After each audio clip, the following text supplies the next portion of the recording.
What's going on, Sandbox MMA fans? In this video, we're breaking down my predictions for the UFC Fight Night Perez versus Taira in the Apex. Other fight news that I just want to mention this week, it's been pretty crazy. We got Khamzat Chimaev pulling out of his fight with a serious illness. This is something that, again, I hope he gets better if he truly has a violent, serious illness. I'm just looking at this, and he pulls out of fights all the time, man. All the time. It's hard to believe at this point, but you know what? If he is, I really do hope he gets better. We got news coming out about McGregor versus Chandler having to be postponed. There might be a new co-main event because Olberg and Hill might not happen. So it's interesting. Stay tuned. I'll come up with a video on all of that as it all shakes out. But back to my predictions. I went 7-7 last week. I'm 153-84 overall, 64.5%. And what I'm going to do now is break down the card. Perez versus Taira, not a great card overall on paper, but sometimes these shake out to be nice, just like Nicolau Perez. So without further ado, we're going to get right into it. I'm going to try and pick things back up this week. Again, 50% last week is well below what I'm capable of. So Shailon Nurbeke versus Malik Wazel Costa. I'm going Malik Wazel Costa.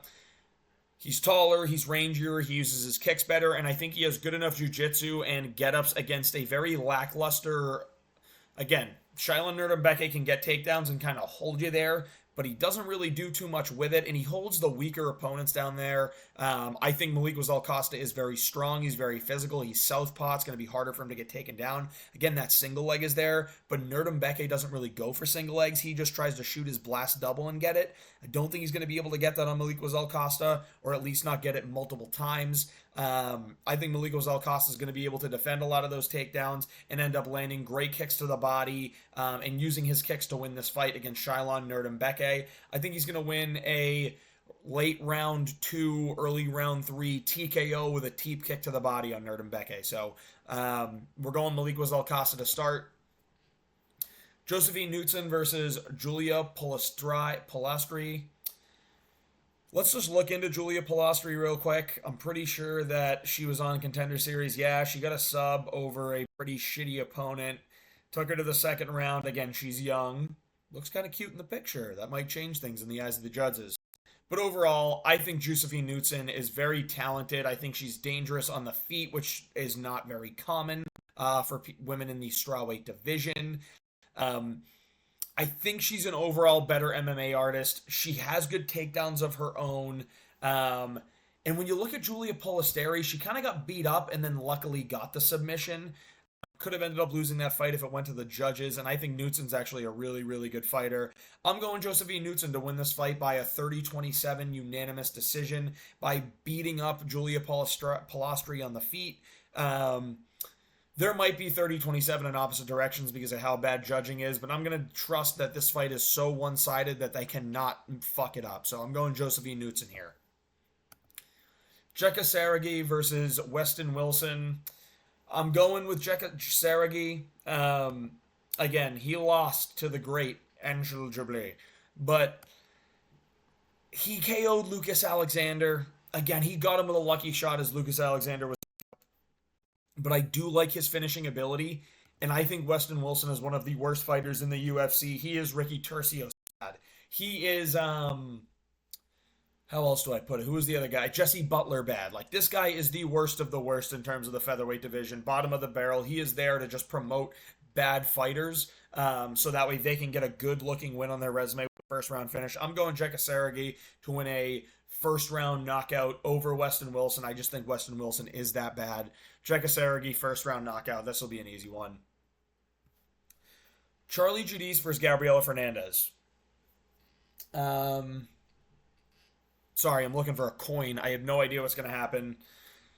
I want to take Gabriela Fernandez because of experience, but I think Carly Giudice is a young, up-and-coming fighter and has potential to do something in the sport that the judges might just give it in her favor.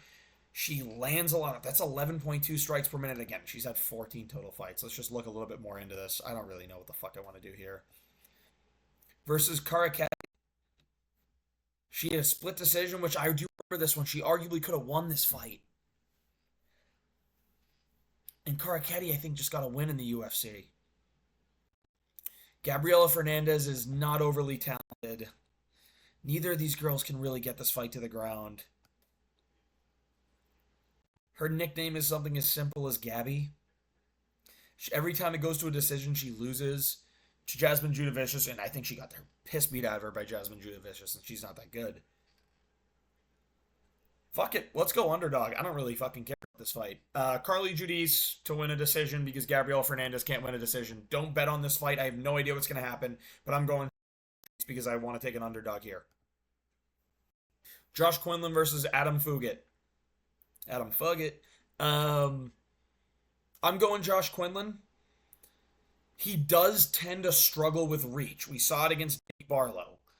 He got KO'd brutally, and now he's coming back 4 months later to fight Adam Fugit. The problem is, normally I would go against someone like Josh Quinlan just taking this fight on, in 4 months after he got brutally KO'd, but Adam Fugit has no power in his hands. Zero power in his hands. Mike Malot's pretty good, so he got subbed by him. But he looked awful in that fight against Malott. He knocked out Kinoshita, which is not that impressive. He got KO'd by Morales.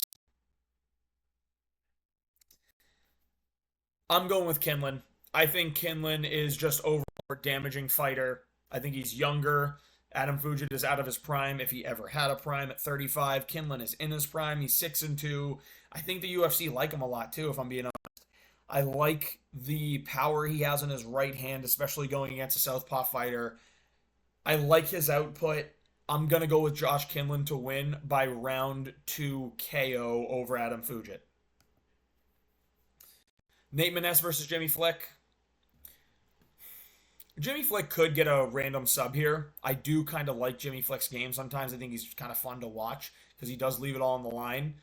Thiago Santos just got finished, by the way, because he can't win a fight outside of a split decision with John Jones. How good is John Jones really, guys? Let's be real. Anyway, Nate Maness is going to win this fight via 30-27 unanimous decision.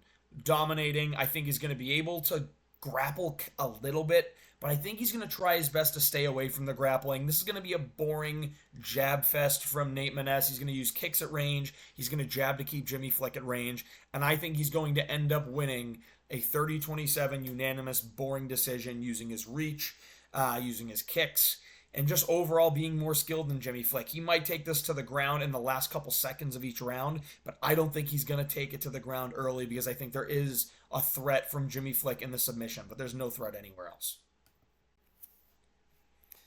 Joshua Van versus Tagir Ulanbekov. I want Joshua Van to win this fight so bad. And I actually don't think Tagir is that good. But I think Tagir is the perfect style to beat Joshua Van. He's going to be able to get to the hips and get a takedown. Joshua Van has short reach, which means that when he tries to land punches, he's going to try and get in closer. And Tagir's just going to get shooting. Tagir looked like there was some struggling against Cody Durden until he got it to the ground, and then he dominated Cody Durden on the ground. He also subbed Nate Maness in one round. He lost to Tim Elliott. Tim Elliott is better in the grappling than Joshua Van is, as I believe so far. I do like Joshua Van striking a lot. I think he can land really good body shots, but I don't think he's going to be able to stuff the takedowns to land really good body shots in the clinch and then outstrike Tagir Ulanbekov. He might come out like a bat out of hell and get a win, but I'm going to try and go against my heart here. I want Joshua Van to win this fight. I think he's a supremely talented flyweight. He's 22 years old. We have time. I'm going to go with Tagir Ulanbekov, though. I just think it's a bad fight from Joshua Van, but I think Joshua Van's going to be competitive. I think Ulanbekov is going to win a 29-28 decision. Van's going to get it really close in the third round where Ulanbekov gasses and Van starts landing a lot of damage, but it's going to be too much to overcome after the first 2 rounds of being held on the ground. I'm going Ulanbekov, 29-28 decision by grappling and doing nothing for the first 2 rounds. And Joshua Van winning the third round based off of damage, being able to finally stuff a takedown and do some good work on the feet. Brady Highstand versus Garrett Armfield. 2 pretty slept-on bantamweights. They're all right. I think Garrett Armfield is a lot better than he gets credit for. I think his boxing's pretty good. I think he looked really good against Brad Katona. And I think he's going to win this fight via 29-28 decision. It's going to be one that we should look at as unanimous, but I could see a random split coming in here. I like Brady Highstand, but I like Garrett Armfield too, and I like Garrett Armfield's ability to stay on the feet and strike, and I think he's going to be able to stuff those takedowns from Brady Highstand. I think Highstand's going to shoot him, but I do think Highstand is going to tire out, and that's when you're going to see Garrett Armfield really start to pull away in the second and third round. I think first round, Brady Highstand's going to push a really crazy pace, but not be able to get Garrett Armfield out of there. And then he's really going to tire out, and Armfield is just going to pick him apart and win this fight by maybe a late round 3 TKO or a round 2 TKO. But I think he's going to end up winning a 29-28 decision by rounds 2 and 3.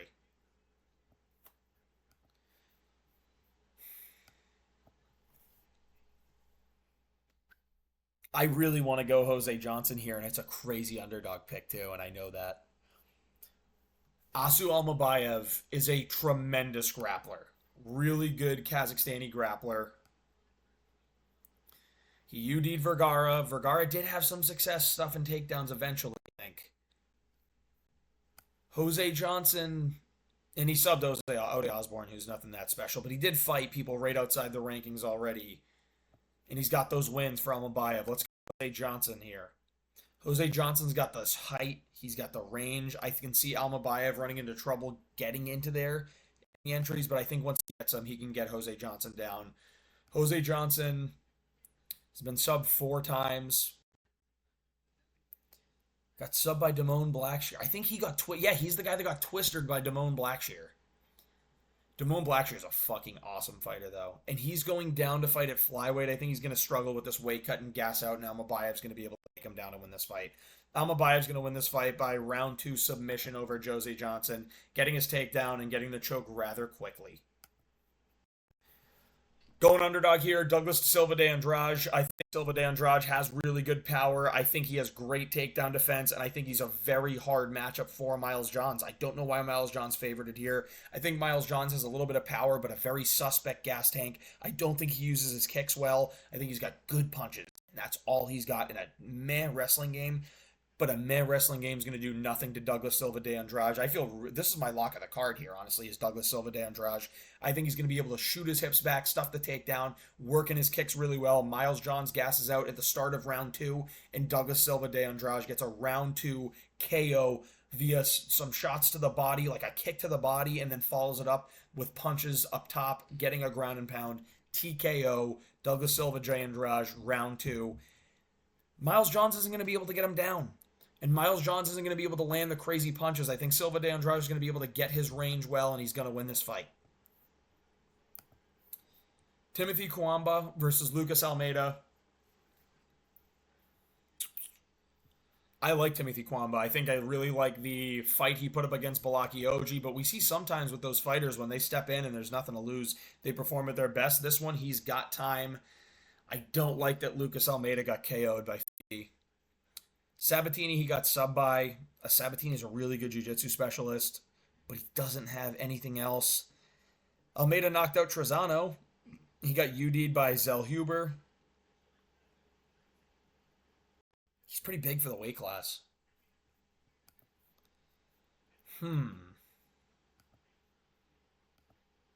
I might go Lucas Almeida fluke KO. No, I'm going Timmy Kwamba to win a 30-27 unanimous decision. I think he's going to dominate Lucas Almeida. I think he's going to get his takedowns when he needs them. I think he's going to be able to land really well on the feet. And I think that based off his performance against Balaki Oji, surviving in there after taking it on like 6 days notice, 7 days notice, maybe, I think it's going to give him enough confidence to go get that win. Timmy Kwamba is going to win 30-27 unanimous decision. And lastly, Alex Perez, Tatsuro Taira. We're going through this prediction video pretty quick. Now, originally it was supposed to be Ikram Alaskarov versus Mackenzie Dern's boyfriend. I forget his name. And obviously Ikram would have won that, but Ikram's now getting a shot against Robert Whittaker because Hamzat can't fight. Ikram doesn't deserve that shot. He hasn't beaten any ranked guys. He beat Warley Alvarez, a fat welterweight that moved up to middleweight, that has no gas tank, no cardio. Again, it got ended in the first round, but took it on short notice. Alaskarov beat the piss out of him, and I do think Alaskarov's a good fighter, but like, dude, he hasn't fought anyone in the rankings yet, and now he's just getting a shot in a main event at Whitaker. If he flukes a win versus Whitaker, now I do think Whitaker's gonna batter him. But if he flukes a win versus Whitaker, that's just the most unfair thing ever to Robert Whitaker. All of a sudden, Ikram goes up to the number 3 ranked contender. Dude, this is annoying. It's pissing me off. But anyway, we're going to get to Perez versus Taira. Now, Alex Perez, when he gets taken down, he can get subbed by top-level grapplers. Makayev is a good nut hugger. He's not a good submission artist. But I like Perez's striking. I like his grappling. And I'm hearing people say that Taira's striking is actually pretty good. I disagree. I think he's very hittable. I think his striking is a little lackluster. When he goes in, he leaves his chin on the line. And I think Perez is coming off some serious momentum, especially after that knockout win over Matt Schnell. I think Taira has a low-key suspect chin, and I think he has a very suspect gas tank.